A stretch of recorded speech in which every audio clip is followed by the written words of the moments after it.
Good morning guys and welcome to LTF Sport. This is our review of the Manchester United versus West Ham game yesterday. Now I was up there yesterday, it was a really fun day out, really enjoyed myself. It was a good game. Anyway, let's look at the lineups.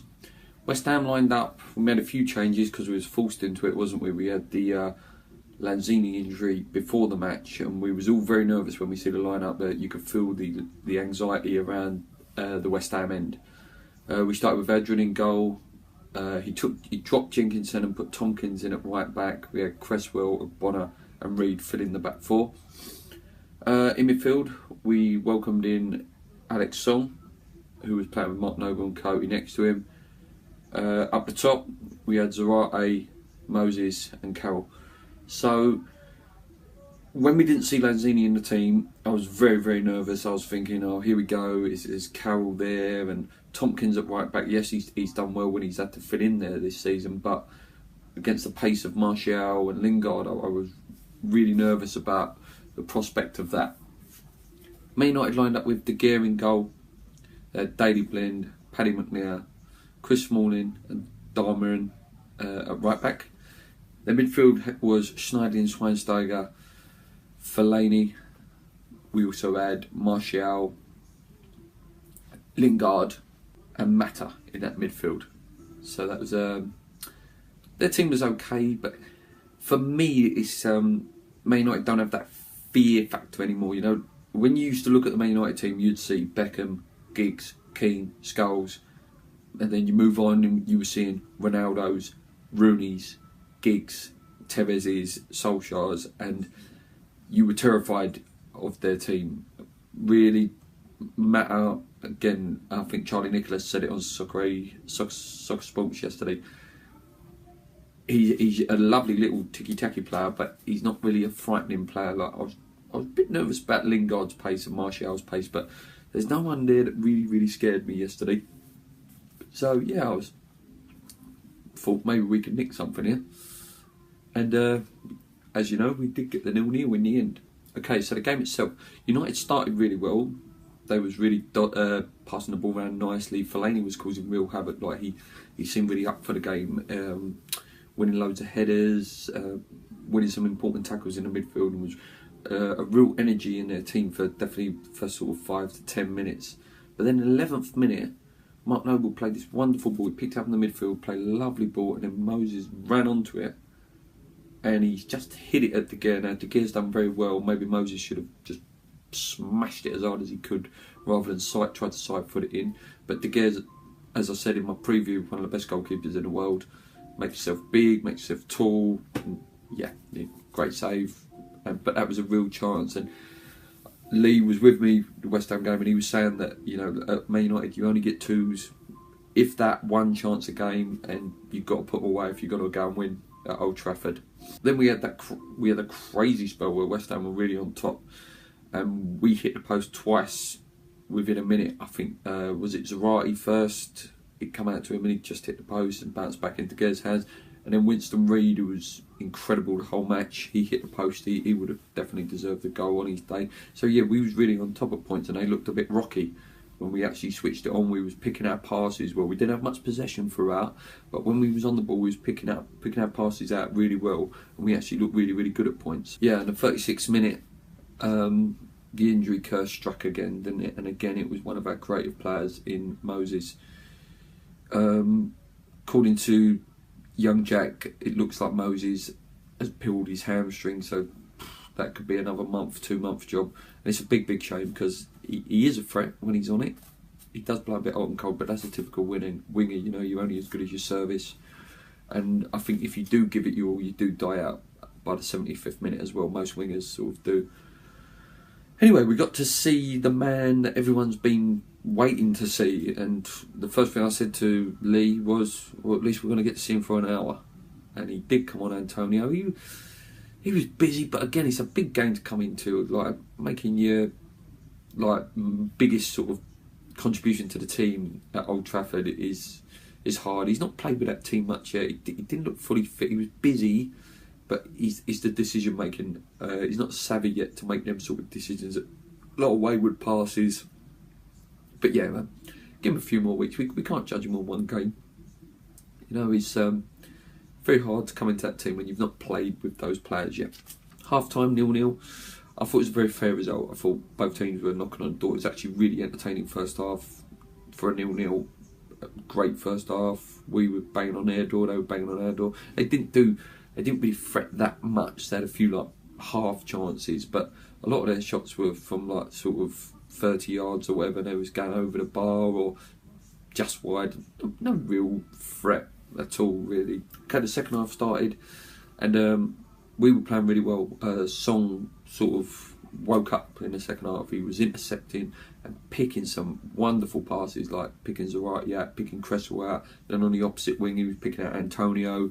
He was really, really clever player, Song, and I really hope, I know Paul, the man who does our betting videos, said that he can't wait, and I really can't wait, and it might not be till February sort of time when we see Payet, Song, Lanzini in the same team, like, because they are going to be very, very exciting. So if we can sort of keep our heads in that top half now, in that top 8, top 6 area till they come back, who knows? Honestly, who knows what we can do?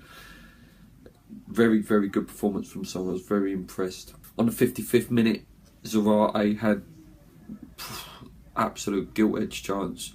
The ball was passed out wide to Antonio. Antonio whipped this really awkward ball into Carroll. Carroll took it down, played perfect love, perfect weight, everything. And Zarate just tried to take it on his right foot. Maybe should have placed it his left foot. It wasn't that hard a chance. I think maybe the moment and the thought that I'm going to score at Old Trafford and West Ham could go on and win, sort of just knocked him a bit. But yeah, that was a real chance, and he should have scored. Definitely should have scored there. I think Zarate sort of from that point sort of went a bit, sort of a little bit off the ball then, like he was trying too hard then to try and make something happen, but he did put in a really good shift. Zarate, he stepped up when Lanzini obviously wasn't there. Yeah, we brought on Obiang for Song. Song had run his socks off the whole game. Jenkinson come on for Zarate in the end, just to play on left wing actually towards the end. Jenkinson, yeah, they were busy, they did a job, but yeah, we just had to tuck in the end, and we defended really well, made some really important blocks. United were trying really hard. As I say, they were knocking on the door in the last few minutes. They started passing it about really nice. The speed that they can get up the pitch is quite frightening. Bonner and Reed were absolutely immense, making blocks all over the place. Adrian had made some great saves. I think Martial just hit one wide, Matt hit one just wide, and I think Lingard right at the end hit one just wide as well, didn't he? So they were really knocking on the door, but their finishing just wasn't up to the standard you expect of Manchester United. There's a few controversies in the game. You had Fellaini left his boot in, didn't he? And he's acting like nothing happened, but yeah, he definitely knew what he was doing. He left his studs in on Tompkins. He could have got red carded.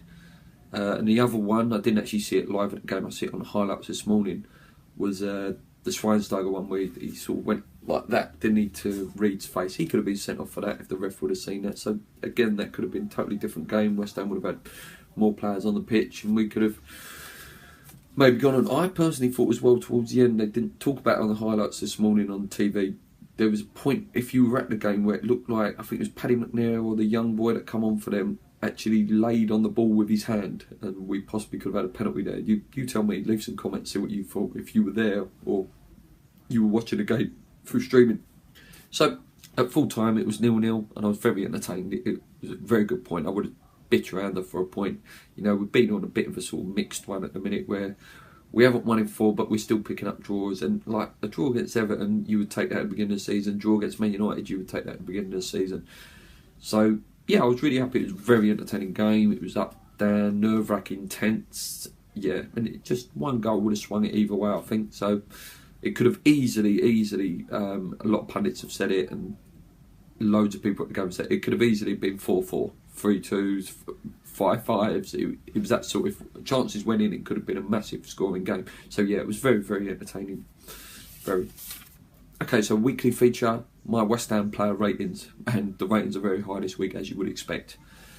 Adrian got an 8, incredible performance. He does make some big saves, and he's getting better and better. Yes, he still has those little moments of madness, but he's still very young for a goalkeeper. He's only 27, isn't he, or 28?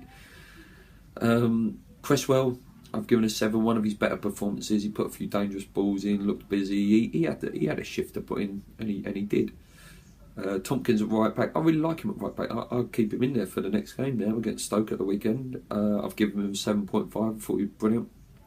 Reid and Ogbonna, wow. Ogbonna I've given an 8. Made loads of blocks. Very sure on the ball. But Reid, I've given him 9.5. He's very, very close to the 10. I think maybe I'll even give him a 10. Do you know what? We'll bump him up to a 10 because he was immense. Like, if he does not get a Team of the Week card from EA Sports or in Garth Crook's BBC team, then there's something wrong, because the man was incredible. He even at times as well was bringing the ball out to ease the pressure. He was walking up to the centre of midfield, passing the ball out. Like, he's such a very good player. We're very, very lucky and fortunate that he did sign a new contract. He's a very, very good player. Midfield Song, I've given 8. I thought his performance in the second half was immense. Again, you've got to remember he's not even fully fit yet, so there's a lot more to come from Song again. Coyote I've given a 7.5. I thought he was good. He was making some important blocks in that midfield. Noble, good game, 7.5. Had a few chances, then he cracked a few chances. He did slow the game down a little bit at times, which was annoying when we was on a break. Instead of passing, he did try to do the little Scott Parker turn and pass it backwards where it could have been. Someone like Song would have got the ball there. He would have just gone boom, you know, like passed it into Antonio's feet or Zarati's feet. But yeah, I've given him a 7.5 because he did put shift in. Zarati, all over the place, 8 out of 10. Brilliant, causing lots of trouble. Again, just his decision making needs to improve for me. That's the only thing that's wrong with Zarati. Moses, for the time he was on the pitch, he did some damage, you know. He made some quite dangerous runs. Give him a 7. Sadly, he went off injured, didn't he? Carroll slagged him off ruthlessly, haven't I? For the last few reviews, but I've given him a 7.5. He put his body on the line, you know. He did some important heading. The layoff to Zarati, if that would have been a goal, I may have even bumped him up to an 8. You know what I mean? It was so unlucky. Subs Obiang, given a 7. He come on though. He did what he had to do. Fill in, just run around, intercept the ball, and he did what he had to do. Antonio, I've given a 7. His decisions making not there yet, but as I said earlier in the video, that will come in time, and we can't judge him on that. You know, he's come on in really difficult circumstances. You know, and he needs to start and then see what he does. Do you know what I mean? Can't judge him yet. And Jinxon did well when he come on at left wing, actually, didn't he? He did really well. I've given him a 7 as well. So yeah, all round really good performance. My man of the match, obviously, no doubt about it. Winston Reid gets a 10. Wonderful player, big fan of Winston. I think he should have actually got a captain. I think maybe the controversy around last year on whether he was leaving maybe stopped him getting the captaincy. But for me, I think he's our captain. He should be our captain. So next week we play Stoke. That's on Saturday at Upton Park. And they're going to be high on confidence. That we seem to be playing teams that are high on confidence at the moment. You know, like West Brom had just beaten Arsenal, and then Stoke now. Yesterday, didn't they? They beat Man City. And that Arnautovic, he's a very dangerous player. And they've got all them boys that have played at big level. Your Bojans, players like that, Shaqiri as well. They've played at high level. And we're going to find it really, really hard now. And hopefully Lanzini's back fit. But yeah, it's going to be a tough game. I'll go into more detail in my preview show later in the week. Thank you so much for watching. As always, please like, subscribe, leave some comments. What did you think of the game? I thought it was a fantastic game, and maybe we could have sneaked the win. As always, keep sharing the love, keep believing. I think we're going to go back on the up now. So, keep believing, as I said. Come on, you irons. Let's go.